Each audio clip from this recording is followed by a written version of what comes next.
Hello again. I want to talk about this core value, which is networking. And it's important to grasp the significance of that basically from looking at the New Testament. We see there, particularly throughout the Bible, it's a common theme, but particularly in the Apostle Paul and in the New Testament, we see the importance of relationships. And as we begin to look at how Paul relates to people, individuals, how he relates to churches, how he relates to others who are part of his apostolic team serving God and serving churches, we realise that Paul, the foundation for his connection with all these groups and churches is a profoundly relational one. He's constantly in his addresses appealing to them as my brothers, my sisters.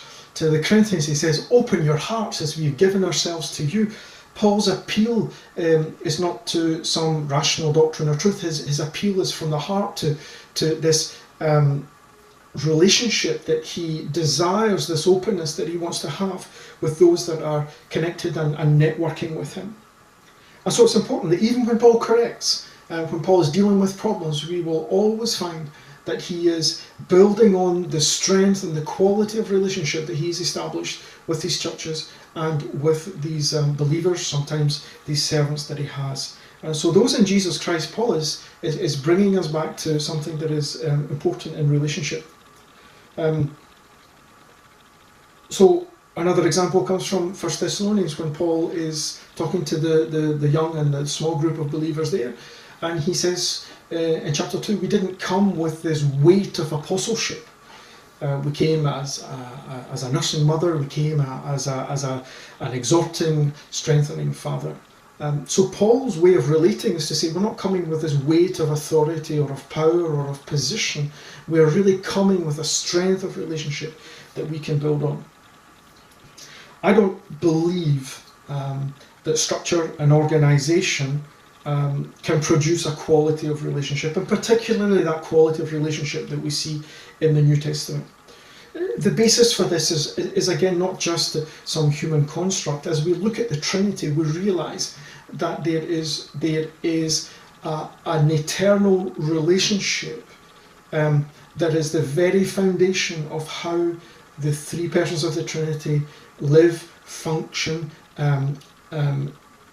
engage, collaborate with each other together. Everything about the Trinity, whether it be in their being, in their substance, whether it be in their actions, everything is built upon this idea of a relationship one to the other. Jesus very often will say unashamedly, but I know the Father loves me and I love the Father.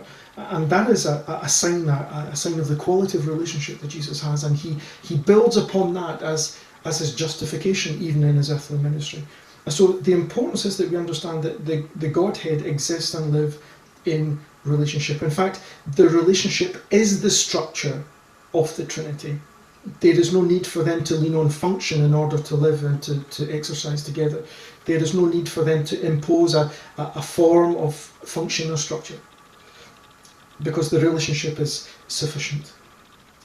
It's this relational that is the foundation for trust, for interdependency, it's collaboration, mission, and even function will take on new meaning because it flows out of a quality of relationship. One of the most important texts is what Jesus says in Matthew 10.